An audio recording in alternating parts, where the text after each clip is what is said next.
Hello, listeners. This is Kat. Welcome back to Put Your Hands Up Podfics. This will be the continuation of All For You. This will be part 23, day 46. Walking into this meeting with the HPSC was very different from walking into Tanima for his meetings with All For One. The small conference room at Tanima hadn't been shabby by any means, but it paled in comparison to the scale and expense of the HPSC's executive conference suite. There, they had been comfortable, but a bit cramped for the number of people involved. Here, the extra space left a wide gulf. The HPSC president and her 4 senior vice presidents sat on one side of the massive table in their near-identical dark suits and serious expressions, while a handful of heroes they invited to this meeting milled around aimlessly on the opposite side of the room, all in costume except for a young woman with purple and pink hair that Toshinori didn't recognize. Apparently, the powers that be had been deliberating for several days, but they'd not been able to reach any sort of consensus. Thus their request for him to join for a discussion. Honestly, this was unsurprising. It took a month and a crisis to reach any sort of agreement with All For One, and these people hadn't been there for any of it. And still, they were the ones who had to make the final decision. It was unorthodox, but everything about the situation was. Toshinori really wished he could just be done with all this. When he had imagined fighting All For One, it had always been as a fight to the death, to rid the world of his evil. He never imagined anything taking place around a negotiating table. Toshinori sighed, taking a seat. There was a little paper triangle in front of him. He turned it around, blinked at the All Might printed on it, and put it back where it was supposed to be. He looked around the room at the other faces and name papers. Of course, Sir Night-Eye, Nezu, and Gran Torino were there. They had been there for the negotiations, so they had to be present. He wasn't surprised to see Endeavor, but there were a few heroes he was unfamiliar with. Lady Nagant and Selkie. He'd heard of Selkie before. He was an experienced rescue hero, which explained why he was here. He would provide a unique perspective. He didn't know why Lady Nagant, the woman with the purple and pink hair, was here, though he'd heard her name before in passing. The president clapped her hands, calming the low chatter in the room. All heads turned to the front, and she stood, clearing her throat. Thank you all for coming here today. A unique situation has arisen in regards to the S-tier villain All For One and his proposed retirement, the president said. We find ourselves at a crossroads of history. On one hand, I think we can all see the benefit of taking such a dangerous villain off the streets. On the other, we see the danger in allowing him the sort of freedom outlined in the proposed agreement. There is also the public reaction to consider, should a leak occur and word get out. We do not want to lose the public's trust by negotiating with someone who has done so much harm, but it's also possible that such a peaceful takedown could make Japan a leader of sorts in hero-villain relations. A tense silence fell across the room. All Might had a feeling the scenario had suddenly become very real for the heroes who hadn't been there for the original meetings. As the people on the ground who have to deal with the direct impacts of the proposed deal, it was decided it would be best to obtain your input, the president said, sitting back down. The HPSC heads looked out at the group of heroes. All Might couldn't tell which way any of them were leaning. He looked out amongst his fellow heroes instead. He could feel their eyes on him. Of course, he was a symbol of peace. Of course the HPSC heads and his fellow heroes would look to him for guidance. Unfortunately, Toshinori had no guidance to give. The only person who wasn't subtly looking at him was Endeavor, who had his head propped up on interlaced fingers as he glared at the briefing papers he'd been given. No one seemed to want to be the first person to speak, Toshinori included. Nezu cleared his throat. Everyone turned to look at him. I have said my piece in the negotiating room, so I would be interested in a fresh perspective, Nezu said, his unreadable smile in place as always. Silence fell again. He could feel eyes again. All Might stayed silent. Leave it to Nezu to use such underhanded tactics, making it look like he'd contributed to the conversation while actually saying nothing. Selkie cleared his throat. Mercifully, the eyes turned away. So, Selkie said, leaning back in his chair. The biggest villain in Japan, one that most of us had never heard of before you guys gave us these briefings because he was so entrenched in everything, is volunteering to just stop because he had a kid and they are ill, is that right? He asked. Heads nodded around the room. Selkie's whiskers twitched. And he's not fighting a ton of restrictions. More heads nodded. Well, why wouldn't we get him off the streets? Selkie asked, voice booming. To me, it just seems like someone turning witness in exchange for a nicer prison, just on a larger scale. The lives that would be saved from his information would be in the thousands. I would know. The Oki Mariner catches a lot of villains transporting supplies and engaging in human or quirk trafficking on the seas. Knowing who to look for and where would help save so many more. I may be a specialized rescue hero, but I know I'm not the only one that would save many more with that kind of intel. I agree with Selkie, Night Eye said quietly. I say no, Endeavor said, heads turned. Finally, someone with reason, Gran grumbled. This villain sounds far too dangerous to keep alive and far too untrustworthy to make any kind of deals. We have his location. He is compromised. Now is the best time to strike, Endeavor said. I'm with Endeavor, Lady Nagant said.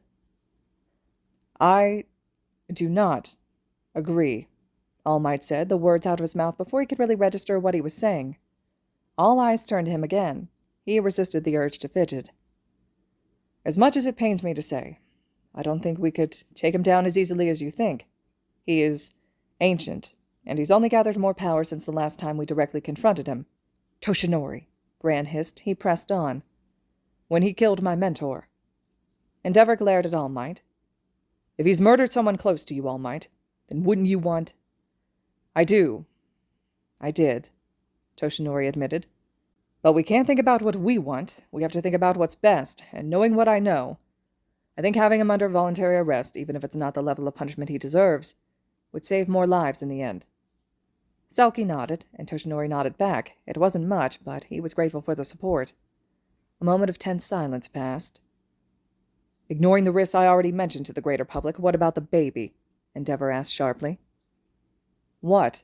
All Might asked. What about him? Are you really content to sacrifice that child for your fake peace? Endeavor snarled. All Might put his hands up, but Endeavor continued. My firstborn was a NICU baby. I am well aware of how sickly those children can be. I may not be as aware as you are, Endeavor, but I am of the opinion that if we do not give him a chance, we will put all of Japan at risk for his retaliation, All Might said slowly. Endeavor huffed, flames flaring higher for a moment. You're willing to just throw that child to someone we know has no qualms hurting children if they get in his way. Any concern you have seen from that monster is probably nothing more than acting. He let you only see what he wants you to see, nothing more. May I suggest a vote to see where we all stand before we continue this discussion? Nezu said, raising a paw. I think we're in a deadlock, Lady Nagant said dryly. I think it is still worthwhile, Nezu pushed, and Lady Nagant shrugged. A show of hands, please, the President said. All Might, Nezu, Night Eye, and Selkie voted for the agreement. Endeavor, Gran, and Lady Nagant voted against. A fairly even split, Nezu said cheerfully. How fascinating. Unfortunately, your votes are not official, the President said, turning to her Vice Presidents. Show of hands. The President and Senior Vice President of Finance voted for. The Senior Vice President of Internal Management and the Senior Vice President of Public Relations voted against. The Senior Vice President of Technology and Support abstained. Another gridlock, Nezu said, his beady eyes glinting. He turned to the Senior Vice President of Technology and Support. Perhaps we can discuss why you abstained. He sighed. I've heard a lot of good points discussed, both today and over the last few days. He went quiet for a moment before continuing in a stronger voice.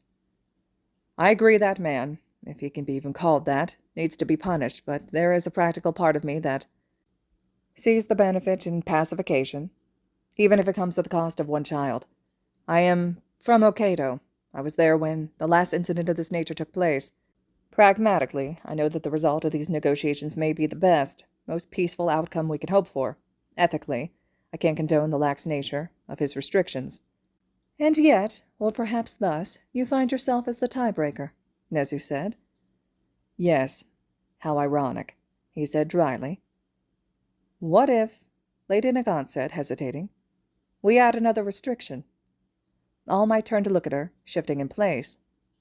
Such as? He asked slowly. He caught the Vice President of Internal Management, shooting Lady Nagant a sharp look. She didn't react. Perhaps a form of reparations, if you will. Once the child is older and doesn't require 24/7 minding by the villain, all for one could work for the HPSC, Lady Nagant said, glancing over at the President. No, the Senior Vice President of Internal Management burst out, standing up. Absolutely not. That's worse than letting him live, Endeavor roared. You want to give him access to... Have you lost your fucking mind? Gran shouted. All Might stared out at the argument. He knew he should say something, but All for One, a hero? He wanted to vomit. "Order!" the president called. It took a while for things to actually calm down. "Lady Nagant, explain yourself." "Don't misunderstand me. I don't mean to turn him into a hero, though who knows what would be possible with enough time," Lady Nagant said. "I mean use him, and his many quirks as a tool. I don't know the catalogue of all he's obtained, but surely some of them would be useful, both directly and indirectly. Perhaps he could be a sort of experimental subject to help our scientists study the nature and evolution of quirks, since he has so many from the entirety of quirk history. It would also give a chance to study him directly. So if he did decide to return to villainy, we would know more about how to take him down." "I think that's a good idea, actually. If we were to add that to the agreement, I'd be willing to cast my vote," Senior Vice President of Technology and Support said.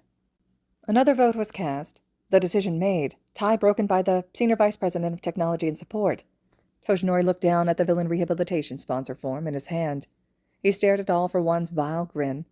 His mind overlaid Izuku Midoriya's tired, miserable face.